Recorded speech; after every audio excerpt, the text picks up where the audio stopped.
Alright, so how should we start? How should I start the video though? You said that you're gonna add that clip from last one, then just... Oh, I actually don't know. Alright, well, okay, anyways. The whole reason I'm making this video is I kinda wanna explain like the whole story from start to end of my brand and from continuing on. So I started this brand back in 2021, which is 4 years, right? Yes. Technically like 3 years and something, but 2021, this was when COVID hit actually. At the very beginning, everything starts with a plan, right? So at the very beginning, I got quarantined. This was when if you had COVID, you had to be quarantined, like in 2021. I was a sophomore in high school. I got sick with COVID, and I actually have a video of me talking about what I want to do with my brand, and I'll pull it up. All right, so this is kind of a video just for me, just for the future. This is the start of my clothing brand. I wrote some ideas down. It's not a lot. Basically, I was just brainstorming what I wanted this brand to be, and I had a vision. Obviously, the vision is different now because I'm rebranding and I've learned a lot more things and I'm taking a different route. But this was around September, so that video was actually filmed the 2nd of September.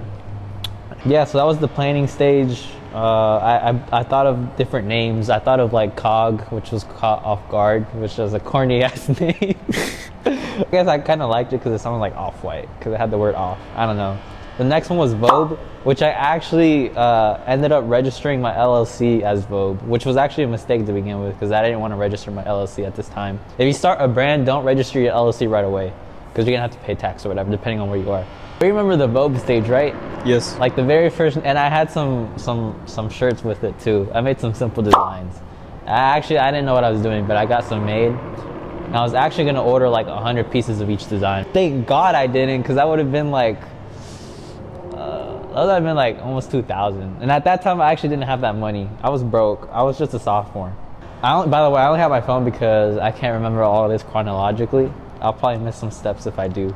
I ended up getting samples, like I said, and I had those. I actually have one of those samples. One of my friends actually has the other samples. Shout out to Caleb, real homie, OG. And then I ended up changing to ANGELMADE just because I like the name better, and I actually don't remember why I changed it. And Vogue really had no meaning because I just made up my own meaning, like, oh, it's someone who finds their way no matter what, which was, I think it's corny, but I changed to ANGELMADE. Angel's my middle name, and actually back then it was a different meaning, which I actually forgot, but later on I changed it to like, I'm Angel, so everything's ANGELMADE.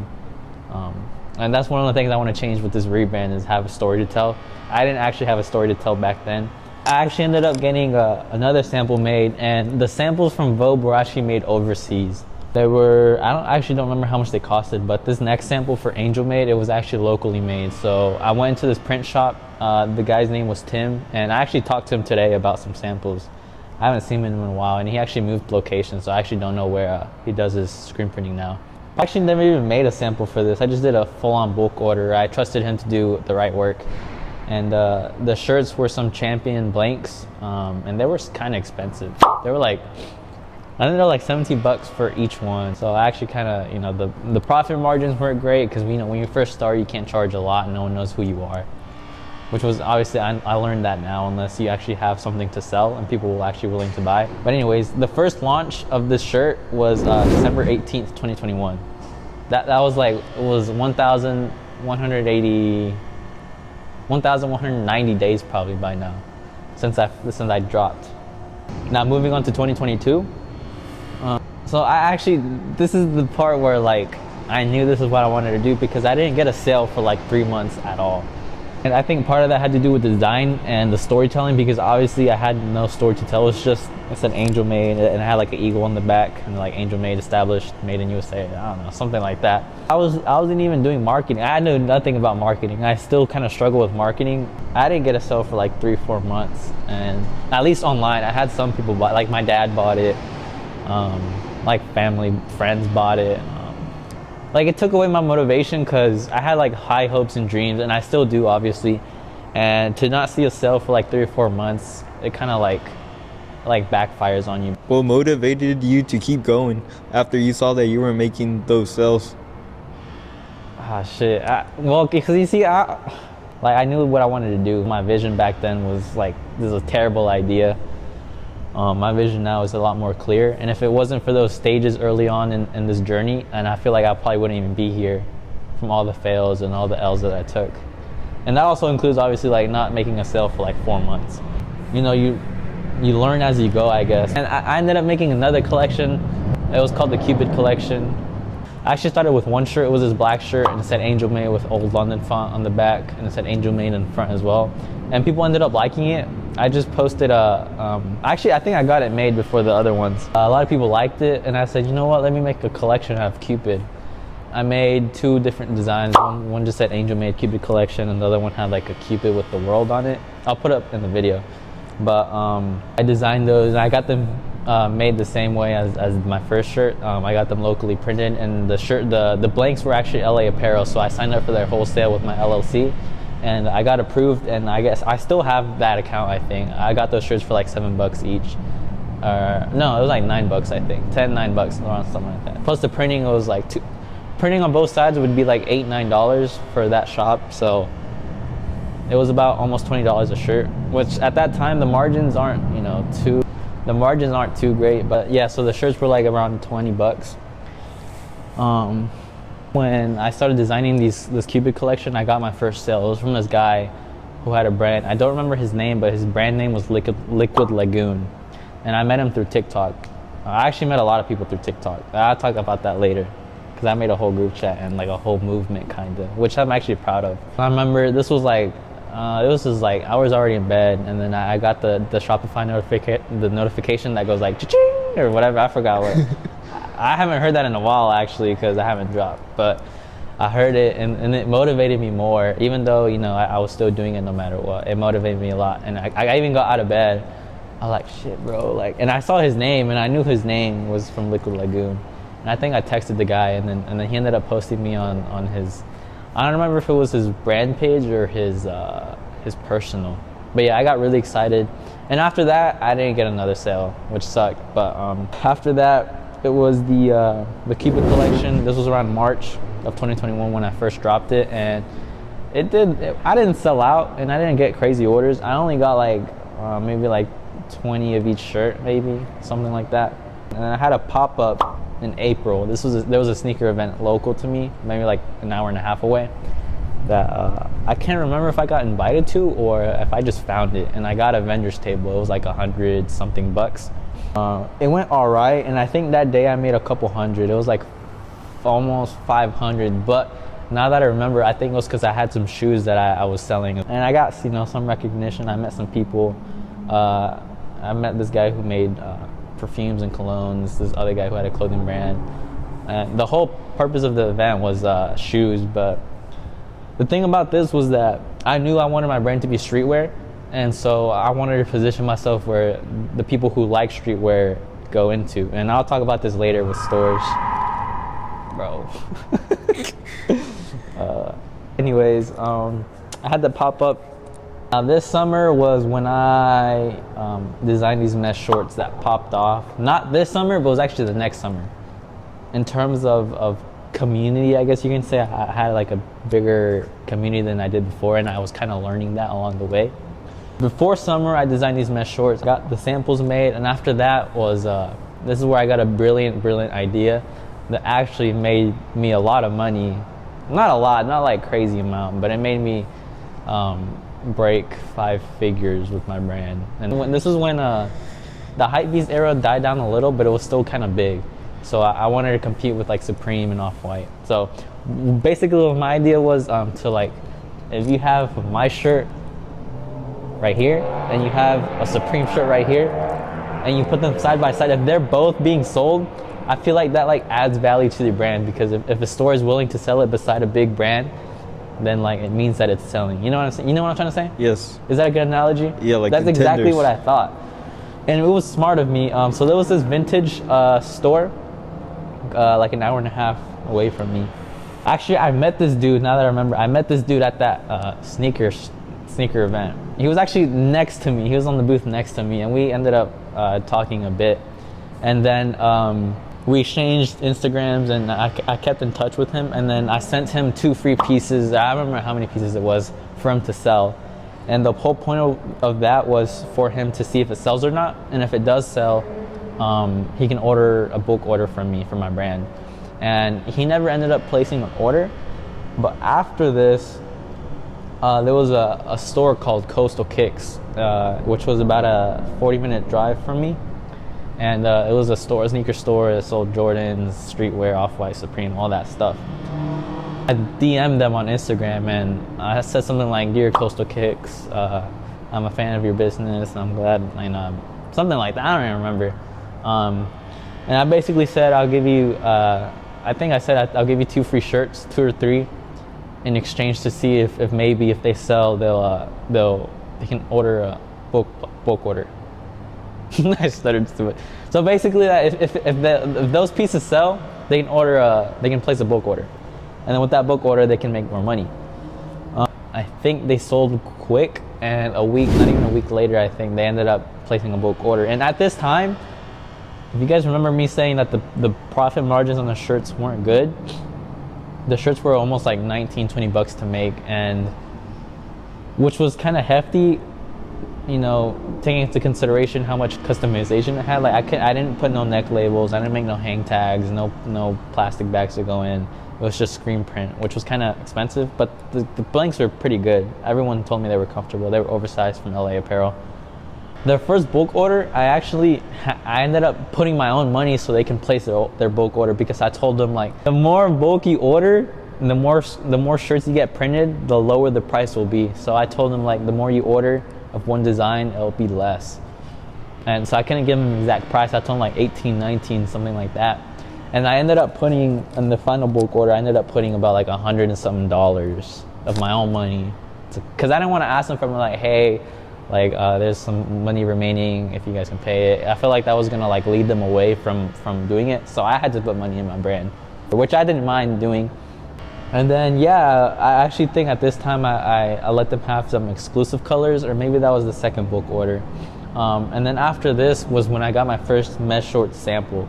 And this was probably it was probably my hit product, not online, but in stores. And I'll explain that from next year, because next year is when this product popped off. Do you remember if I dropped them before we went to All Day? No, after. I dropped them after, right? Yeah. I had some samples, I think. Yeah, because we sold shirts, remember? Yeah, shirts I first. remember now. So yeah, I got the short sample in, and I checked them out, and everything was good. This is the store that changed low-key everything. But my friend, he posted a picture on the mall, a local mall, and there was a store that was there, a sneaker store. And I've never seen that store before, and I even showed you, right? Yes. And I didn't even know, because I went there like 2 days before. I didn't even see it there. And I told him, I was like, yo, where's this at? I was just there, I didn't see it. And they're like, they just opened. I can't remember if it was the very first day they opened, or maybe it was like a week into their opening. It was really, really early. Like, it was their first month there. Maybe like the first 2 weeks, I don't know. I don't think you probably remember. But that same day, I told Danny, who's behind the camera, I was like, yo, this is a new sneaker store, let's pull up. And I took my shirts. So with the same intention as the other store, I was gonna tell them to, he can have 2 shirts for free. If they sell, he can place a bulk order. His name was Alex, and I actually still talk to Alex. He's been a great person to me, not just as a person, but in business. Yeah, this store was what elevated my brand, and shout out to Alex. Huge thanks to Alex, because if it wasn't for him, I probably wouldn't even see a lot of people wearing my brand locally. That same day, actually, we took my shorts from the Cupid collection that didn't sell, and I think right out the box, I have a video of it, right out the box, we sold one. Like, this dude was just like shopping. Is it worth it? He offered a shirt, and he ended up buying it. So right out the box, he he bought one in the store. And then I can't remember how much I left him. Okay. That same day, he texted me. I might have the text. I might have a screenshot where he was like, yo, like, we need to place a bulk order now, or something like that. I can't remember if it was that same day or that same week. Because I told him, I was like, we can wait until they sell to see if you actually want to, buy a bulk order or not. Because the thing about these stores is they won't buy a shoe if it doesn't sell. If it's a brick shoe, they're not going to buy it. So if my brand is a brick shirt, they're not going to buy more. You know what I'm saying? So after this, I was big on TikTok, not like, you know, a lot of followers, but I was trying to post every day, and I kind of built like a community of other clothing brand owners, because I tended to make content for clothing brand owners, not so much for the consumers, but the clothing brand owners. I was making videos like, you know, how to get the cheapest screen prints, how to put your stuff in stores, how to find a manufacturer, stuff like that. And what I ended up realizing is those pieces of content were targeted to the clothing brand owners, not the customers. So I ended up learning that making these types of content was directing towards the clothing brand owners, not so much the consumers. And I ended up building like a following of clothing brand owners, not consumers. And you know, I should take advantage of this. And I actually ended up making a group chat of clothing brand owners, and at that time I called it the UFA group chat, which stood for Underground Fashion Artists. And I had quite a bit of people there. We all, basically what this was we helped each other. So if we would buy something for like a resource for clothing brand owners, we would all share it for free, and we would put each other on game. If we had marketing tips, we'd share that. We would actually post each other as well on our stories. After this, towards the end of summer, I ended up restocking the Cupid collection, and I actually ended up making new colorways. So some colorways that I didn't make on the first drop, I ended up making some new ones. And then after this, I had this idea of making an Instagram page for fashion brands, but not for fashion brand owners, but also so where consumers can come and find, you know, smaller brands with cool pieces. But this was called the Underground Market. I made my own page, and I actually like that name still to this day, Underground Market. But the Underground Market, it speaks to its name. It's like, you know, underground brands. It's like a market for them, and people who follow can, you know, find a cool piece from a brand. I've actually had a bunch of cool pieces featured, and I actually don't know if people benefited from this. I still have that account, actually. I haven't deleted it. I lost the login info, but I probably remember it somewhere. After this, when I started this brand page, and as well as the group chat, I made a San Nicolas tee, which was it was based off of a church and a saint. This church was in Italy, I think. This year in the winter, I dropped a black and white collection, which I think I restocked that shirt as well. It was called the black and white collection, obviously, because it was a black and white shirt, black and white color palette. And that topped off 2022. But like I said, I started to learn more about the clothing brand industry. I still wasn't big, and to this day, I still don't think I consider myself big. I barely hit 5 figures in my clothing brand. I still wouldn't consider myself big yet, at least. 2023, we had a creator get together. So there was this guy I met, his name was Justin, and it was weird how I met him, actually. So a while back, there was this guy who worked at Zoomies that I saw wearing my shirt. This guy, bro. And I had the same shirt actually as well. I had the same exact one. It was the Black Cupid tee. And I walked in there and we looked at each other.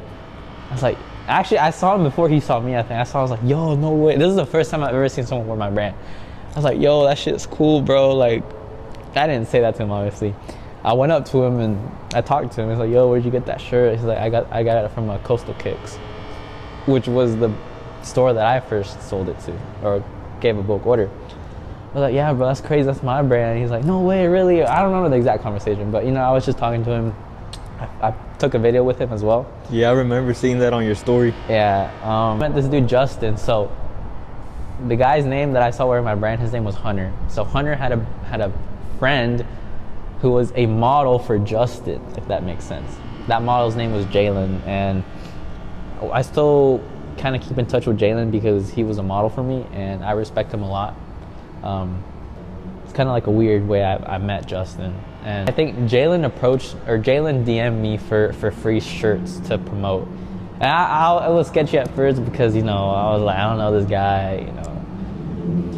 And then I saw that Hunter followed him, and then I gave him a shot, and I gave him some free shirts, and it ended up working out. So keep in mind, Jalen was Justin's model. And that's how Justin found out about me. And then he invited me to a creators get together. So it was a creators get together, and it wasn't just for my brand. I was invited to it, and I don't remember the other people that were invited to it. I think I was the only clothing brand owner there, actually. I don't know. There was like a photo shoot for like with a sword. There was a couple girls taking photo shoots. I ended up getting some shots of Jalen and this other girl with my stuff. After this, a couple months later, I got a pearl necklace sample. First and only piece of jewelry I've made to this day, and I plan to make more jewelry, like a chain or like, what do you think? Like rings? Yeah, like a ring. This pearl necklace took a minute because there's this big manufacturer that a lot of big brands use, and I used them, and it took me like half a year to get my full bulk order in, because what happened was I couldn't get a sample first, so I had to send them a design and just basically trust them, which I did.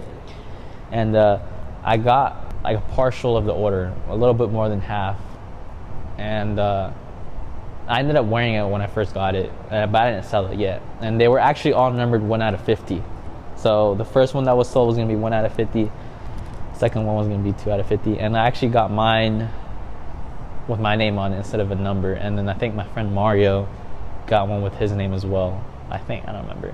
But yeah, and then that first shipment of those necklaces, some of them came defective. Like some were missing diamond, some of the crosses were bent. So I had to tell them, and I had to wait longer for them to make more. And then this took like half a year. And I was waiting for this actually for a while, but around this time was when I first got the idea, and I ended up placing the order. Oh yeah, so I ended up making new mesh shorts for one of the stores, and it wasn't popping off yet because this was in a little past spring, I think, and actually no, before spring, and it wasn't hot yet. There was no tourists yet, so it wasn't popping off. But I got new shorts made. After this was when the first batch of the pearl necklaces came in. And like I said, some of them were defective, so I had to wait longer, and they didn't even send everything. Now, this, what was the date of this? I don't remember. My first fashion show. So Justin made a fashion show. Justin was from the Creator Get Together, and he created a fashion show, and he invited me to it, and it was his high heel brand, and I can't remember what other brand there was. It was a smaller one. It was like a private one. But it was a success. Looking back at it, I wish I would have tried more because the custom pieces that I had, they were kind of rubbish. This was when I first started learning how to sew. And then the pieces that I showed as well, like the shirts, were the shirts that I had already sold. So I wasn't really promoting anything new other than the necklaces, which every model had, but you can't really like tell if it's like a small, piece of necklace. And because of this, I actually got featured in a local magazine, and actually I think it's still online to this day. But it featured my face, a group photo with everyone. And I met a lot of people who, I networked pretty much. I met this model who went to New York Fashion Week. I met someone who used to be a stylist for Dior. I met a bunch of cool people. I met this cool filmmaker or photographer. A lot of cool people. And I think this was more of an opportunity to get my name out there locally, because this was actually a local show. It wasn't like a public one, it was more private, and this was just basically for us, not more so for the public. But like I said, I got featured in a magazine, and I was like 16, 17 at the time. Small little flex, but yeah, I was featured in a magazine, which I was really proud of. And now this is when in terms of passive income with my brand like took off, because this was towards spring, the fashion show. Starting in the summer was when the mesh shorts popped off. I still wanted to keep it going of getting into other stores, and it just went crazy. A whole bunch of stuff happened actually from All Day Sneakers, which was the second store. Like I said, they were the ones that helped me a lot, or Alex was the one that helped me a lot. He wouldn't order small quantities, he would order big quantities because they were selling a lot in his store. And there were actually some cases where people ended up stealing my stuff from his store, and I'll post a clip of it. But yeah, it wasn't just once, it was like a couple times. I think 2 times they actually stole it, and he didn't realize until after. One of the times he caught the dude in the act, and there's a video that he sent me. And at the time, people probably didn't know this, but at the time he didn't want me to tell people, because he didn't want me to post about it, because he didn't want people to get the idea of stealing from a store, because if one person did it, then it's gonna give other people the idea. He didn't get upset, but he just told me like if you can take that post down. I was like, I respected it, which was reasonable for him to want me to take that post down, so I did. And I actually asked permission to talk about this now, because he closed his store, and I just felt like if it was like, maybe he didn't want me to talk about it to this day. But yeah, people ended up stealing it. He even told me, like, at least I know that people like my brand more than Supreme. Because keep in mind, in this store there was these my shorts on the wall, and then there was Supreme, Off-White, like all these other big brands. So they didn't steal like a Supreme shirt. They stole my shorts, actually. That's crazy to think about. They would, you know, I don't know. I still think it's crazy to this day, and I can finally talk about it now that the store closed down. But yeah, dude, it's crazy. You know, someone stole my shorts over a Supreme or They Off-White. looked at them and thought they were worth more than Supreme. Exactly, that's what I'm saying, bro. And they were like right beside each other too. Like he would have the other brands on the same wall. Crazy to me. I don't know. Crazy. But ended up getting into this store in Pensacola, who was a bigger store, who made a lot more money than this store. I got into a store in New Jersey, actually. Got to a store in Alabama. You know, I kind of expanded my network of stores. You know, mostly all thanks to Alex, because he was in this Discord, I think, of other store owners, and he basically promoted me in there. He was like, "Yo, this is 16-year-old kid who's selling shorts, and they were doing really well in my store, and the profit margins are really good." The profit margins on the shorts were actually really, really good for the stores and for me as well. About like 5 stores that had my stuff in this summer, and every week I would just get, you know, a couple $1,000s, not just to pay for the shorts, but for me to keep as well for profit.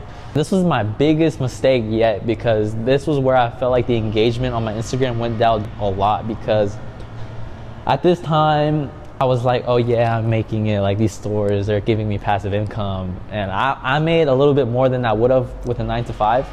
So I barely worked. I worked with my mom at that time, you know, every like maybe once a week or once every 2 weeks.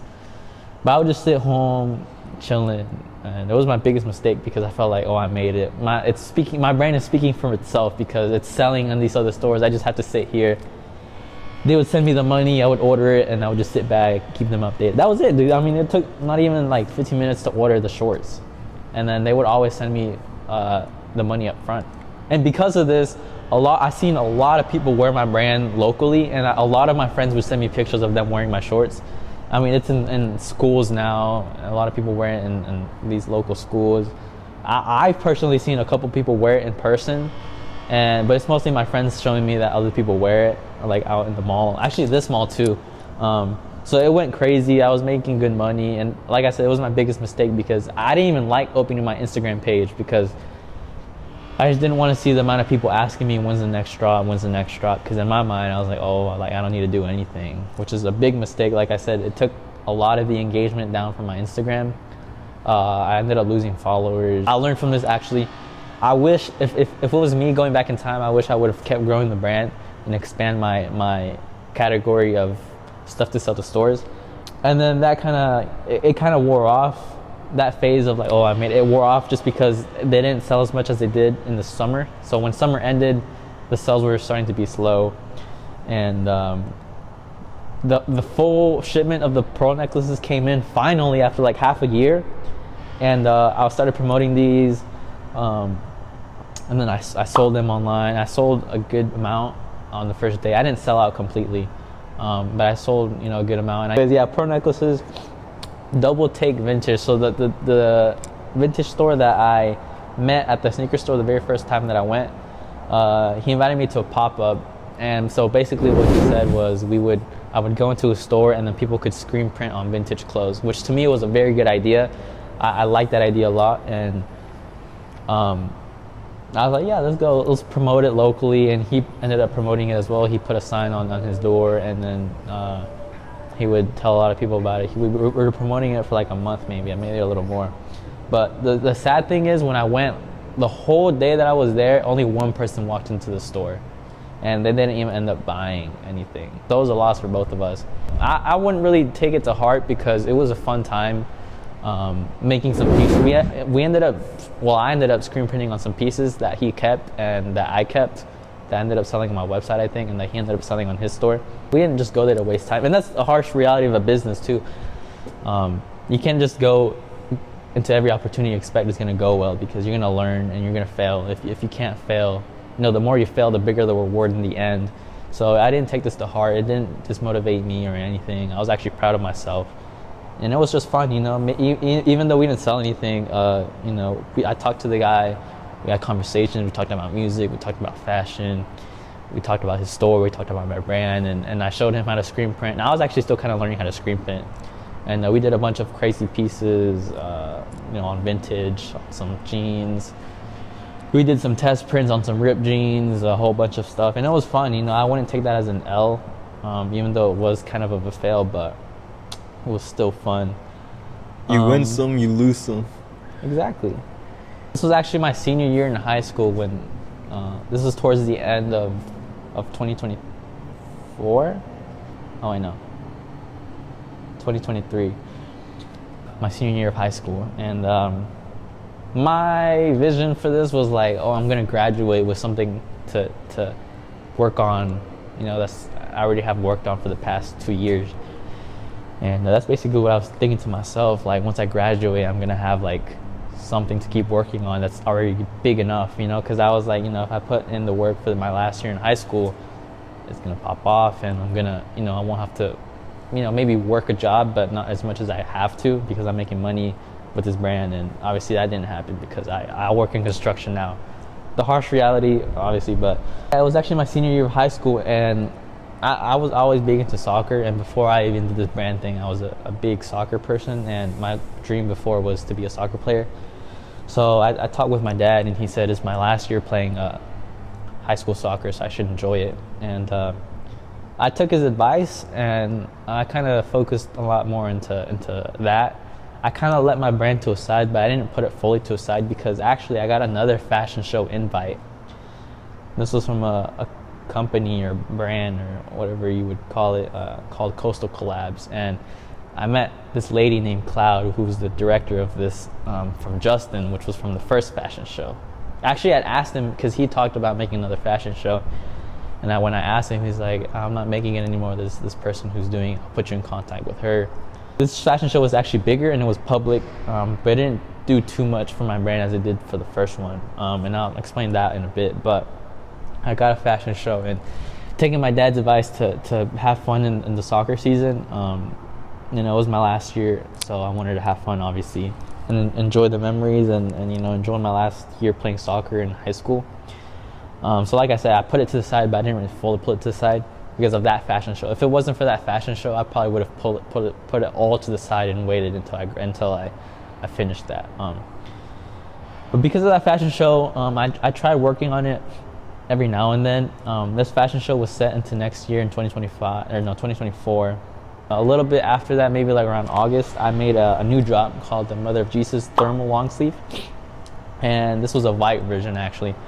I got a sample made, and then I dropped it as pre-orders, which I think was my first time doing pre-orders. I actually got a good bit of orders. I got a black version made of the sample in the process of making the bulk order for my pre-orders, and then they all came in one time, so I got the bulk order and the sample as well.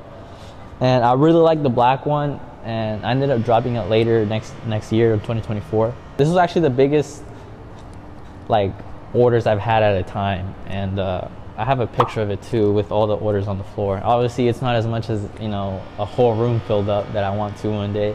And then moving on to 2024, like I said, like January starting into February, I think early February, was a fashion show.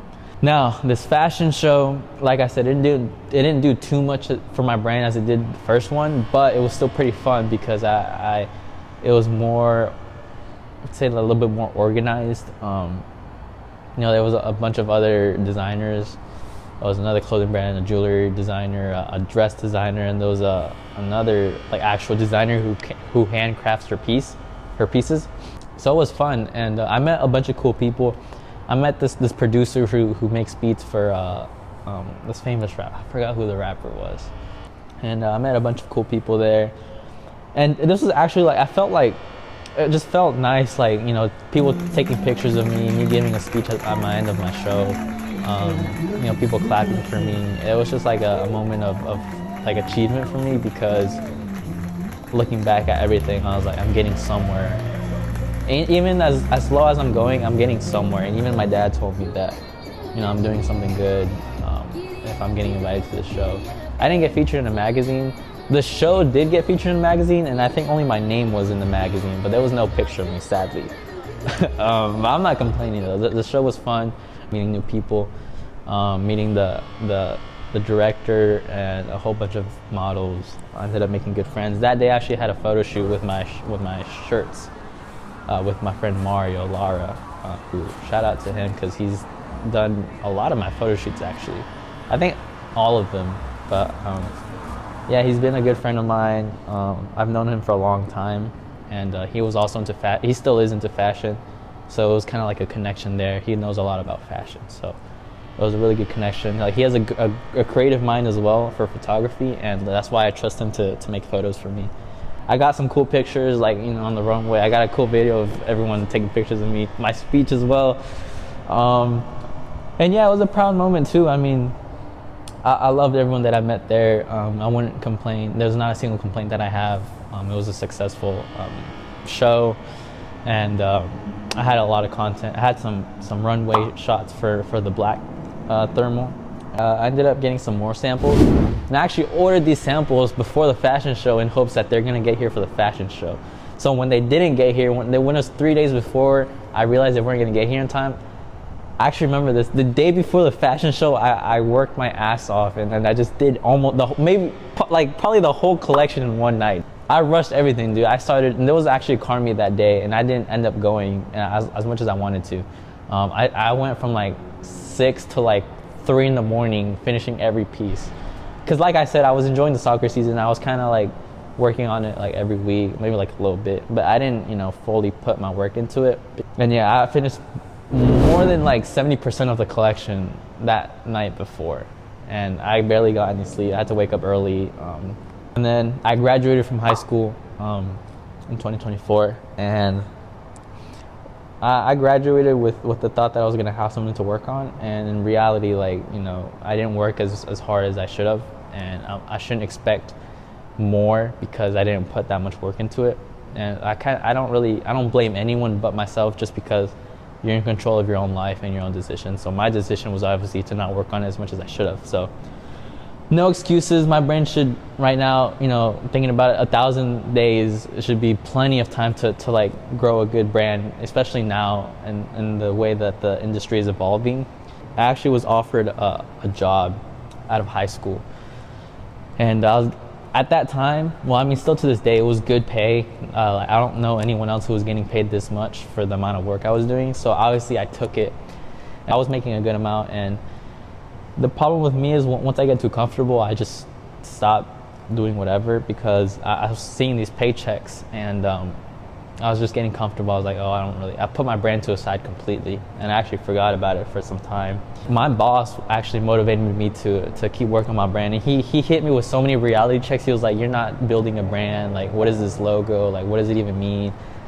It was harsh, but I really needed that, because probably if it wasn't for those reality checks, I probably wouldn't even rebrand now. And because of that, I'm here making this video, changing it to Miguel-Angelo, making a name for myself. So I ended up making another rosary tee. It was a rosary tee, a small drop. It was the second pre-orders that I did.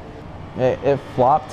It was when I found out about Facebook ads, and it flopped because I hired someone to do my ads for me, and it just flopped. I got one sale, and if you know about pre-orders, you have to get a certain amount of money to actually buy the bulk.